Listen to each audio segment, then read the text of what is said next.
Welcome back to another video, guys. Today I'm going to teach you how to look like Saitama. No, I do not have his hero uniform, but I do have normal clothes, which he wears sometimes. So my girlfriend would kill me if I went bald, so it's very unfortunate, but we do with what we can. Anyways, I'm going to go over like maybe two aspects to this video. We're going to go over the physique, strength, and maybe combat abilities, since it's like he kind of has it, but it's like he kind of just throws shit around, you know? So, without further ado, we get the video. So surprisingly, he actually has a fairly normal physique, which you can gain by probably just doing basic calisthenics. But, you know, I'll just go over the basics of full round body movement. First move it to cap off the shoulders. Lateral raises, you want to go up and down. I'm doing it with 5s to show you, but you want to go with like, I do it with 30s. I did 3 sets of 15 today. If you're probably just starting out, you're probably going to go around the 10s or 15s. But you basically just point them out to a 45 and then come down, up and down. And remember, with each one of these movements, you want to make sure that you're actually like going slower on the eccentric than the concentric. Concentric just means basically like the push motion. You're pushing it up and you're letting it come down. The let down motion is actually a lot more muscle growth promoting. I mean, the next movement, you can go with basic bicep curls. You can always do them on the, you can do, I guess,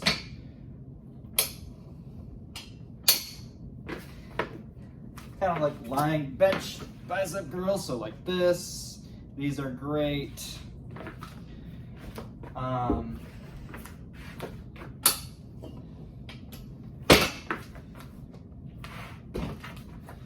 Then next movement,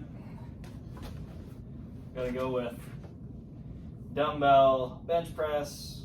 Basically just put them out in front of you. I like to kind of angle them at a 45.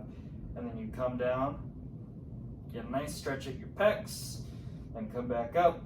You want to make sure that you're posted kind of on your neck, and then push up kind of from the bottom to get on your traps. And that actually gets good chest growth as well. Next would be core. I mean, there's a few things you can do for that. One of my favorite core movements is some type of leg raise. So you just dangle, kind of retract your shoulders a little bit, then you raise it up. You slowly layer it down. You can also do it like this. Doing it the first way is actually harder than the second. So if you want to go progression like that, that's fine. Some oblique work you can do if you want to work on that is raising your sides. That's not bad. Other work to work your obliques is, well, you only need one weight, because 2 would actually be worse for you because you're actually balancing out the weight more, which means that the movement's actually easier. So you go down, go back up. Some basic movements for legs could be Bulgarian split squats. This psychopathic movement that someone created. You want to go to the bottom till you can't stretch your quad anymore. One way I set up for this is that I stick my foot under the bench and then I stick out my leg fully. And then whatever my heel, or whatever the heel of my foot lands on, I step forward like that, and then I raise the dumbbells up. Then go back up and down. Some hamstring work you can do. Dumbbell Romanian deadlifts are good. Just bend your knees slightly, and then basically just move your butt back. You don't really have to focus too much on moving your legs back so much as just move your butt backwards. You want to keep your knees locked. Just not like this, but like at a slight bend. So other good movements for hamstring, it's obviously hamstring curls if you have a machine or a gym to go to for that. Quad extensions are also really good. If you have a gym there, then that's completely fine. For the back, you know, you have your single arm dumbbell rows. I really like those. Those are really good at getting most of your back, actually. Pull-ups, also probably a good motion. One reason you might want to do pull-ups is because he does, well, I'll get into this later, but it gets your nice movement strength, just general strength. You want to just retract your scapula, and then you're moving in an arc upwards, an arc downwards, and then you're hanging fully at the bottom. You don't want to do like this shit. Those aren't real pull-ups. Those will train like the worst part of the movement. If you really want to train calves, you can grab these and just do calf raises like this, or if you have stairs or some elevated surface, you can actually do the bottom partial of the motion, and that's actually better for muscular growth. Funny enough. So I believe I went over everything related to the general physique that he has. His physique is completely obtainable by a lot of people, but his strength, obviously, extraordinary. So we're gonna go into that. Now, his training routine was actually the first training routine I did getting into working out. So this series has a hold on a lot of how I started working out, and it was really important to me. It was really important to me, still important to me. However, the workout does have a few flaws. One, it's not really that dynamic in the fact that you can't really load up on weight easier.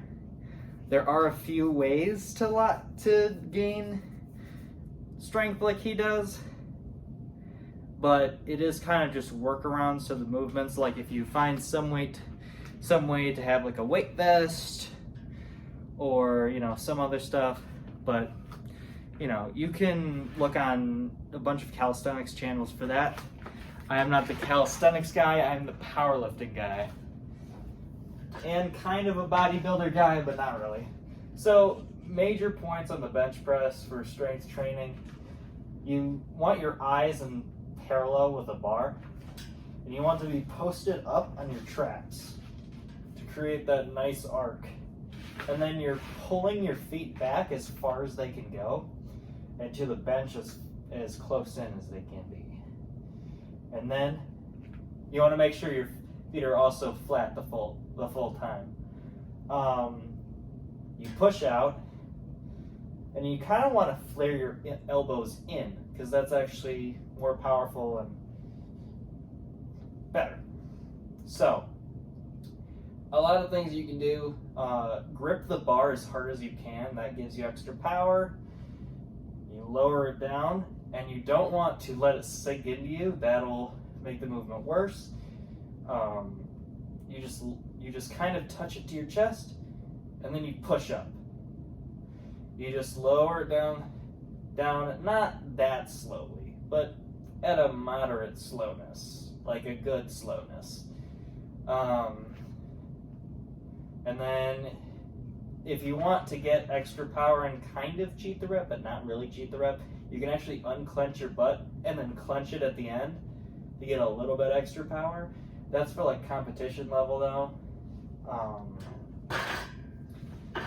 A few things you want to stick away from is suicide grip. I do not recommend this grip because if you tilt your hand this way, it's going to fall on you, and that's not fun.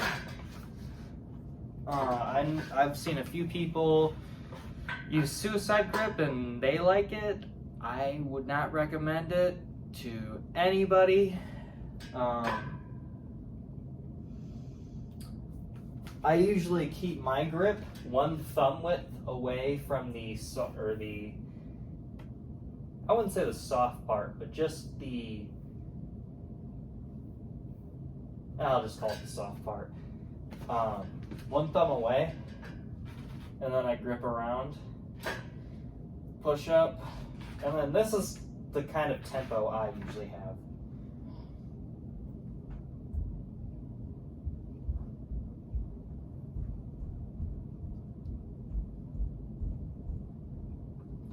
Sometimes a good thing is to imagine your sternum is being pulled by a hook. But we're going to move on to back squat. So back squat, great movement. I mean, all the three main movements of powerlifting are kind of the essence of Saitama's strength. I mean, you can see him in some of the joke panels, like squatting buildings and stuff. It's kind of funny. So now, this could be up to your own preference. There could be materials on it saying which is better. I generally like to have the bar kind of lower.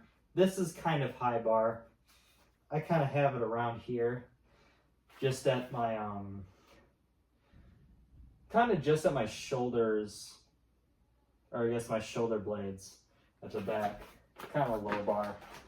You want to make sure your hands are as close to the bar as possible.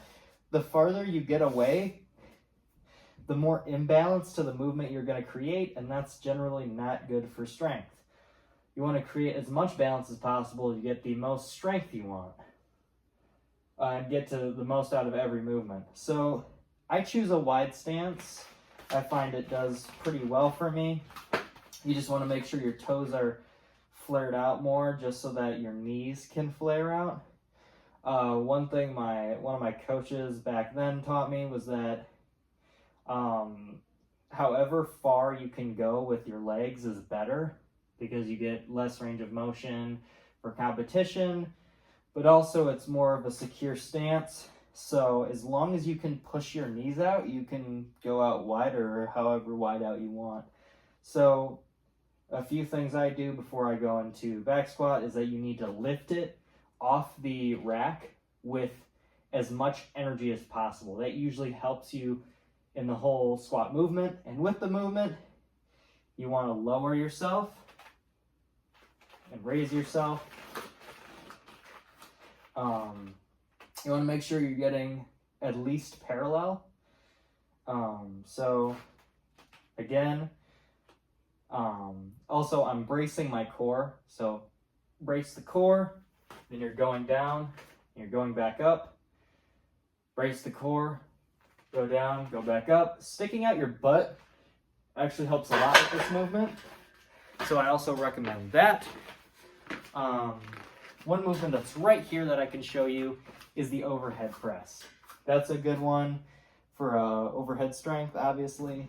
So take it off the bar, and you're just pushing up. Then you're going down, and then you're pushing the way up again. You want to make sure your back's kind of like, or your chest is kind of facing upwards like this. And we'll go on to our final strength movement. Third and final lift is the deadlift. Now, if done wrong, it can be horribly dangerous, but everybody kind of knows how to do it. Although if you really don't know how to do it, would not recommend. But if you want to have strength,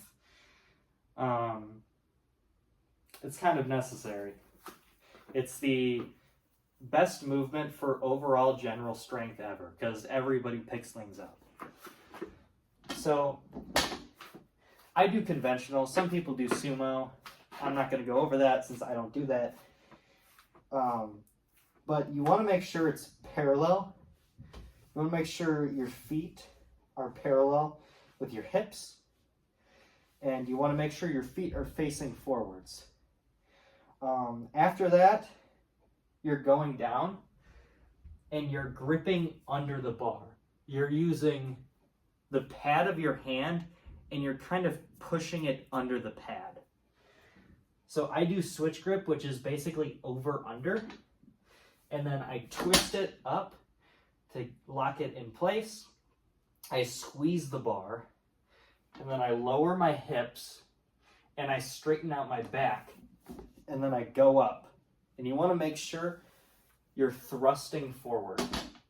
So you're picking up, and as soon as it gets here, as soon as it gets past the knee line, you're thrusting forward with it. And when you're going down, want to make sure you're just going down slowly. Get those extra gains and strength from that. It's a very simplistic lift. I don't know, I don't really have much to say other than that. It's kind of what it is. And if you need a visual representation of how my feet look under the bar, I got this. Feet are facing forward, hip length. And the reason why you do that, actually, is because you get more hamstring engagement. Which is kind of funny, because you're like, wouldn't you figure it's a back movement? Not really. It's kind of like a squat from the ground. It's weird, but good. Yeah. That's it for deadlift. His physique, and we went over his strength. What's left? Well, his explosive power with punches. There is a way. I mean, there's multiple ways. Just hitting the heavy bag alone is great. That's good for your punching strength. One thing you could do to get more, speed out of it is to actually punch lightly with dumbbells. And if you do it enough, when you take them off, it's going to feel like your hands are moving in like super speed. Generally because your arms weigh less and that's easier to punch. That's a movement I recommend. If you're lucky enough to have a Makawara board, which I'll show you in a second. One thing you can do for his explosive strength is actually, explosive jumps. So if you want to jump as high as you, or as hard as you can, that can increase your agility. And there's a whole bunch of other stuff with agility, but I'm not an agility athlete. Again, go to somebody else. I'm not a master on that. This is a Makawara board. You punch it, and you damage your knuckles. Then the knuckles grow back, bigger and stronger. And that's basically all to it. So, honestly, might be it for the video. There's one more factor, and that would be his endurance. But I'm not an endurance athlete, so you don't go to me for that. You go to somebody who's really good at endurance training. Another thing you could do is look up the NX. He does a bunch of calisthenics stuff, and calisthenics would carry over a lot to Saitama's whole figure as a whole, because he is great at moving around his body weight, and I think that would be very beneficial for you if you want to do something like that. Yeah, I think we're good. Thank you guys so much for watching my video. Like, comment, and subscribe if you want to. You don't have to, but it's much appreciated. Without further ado, see ya.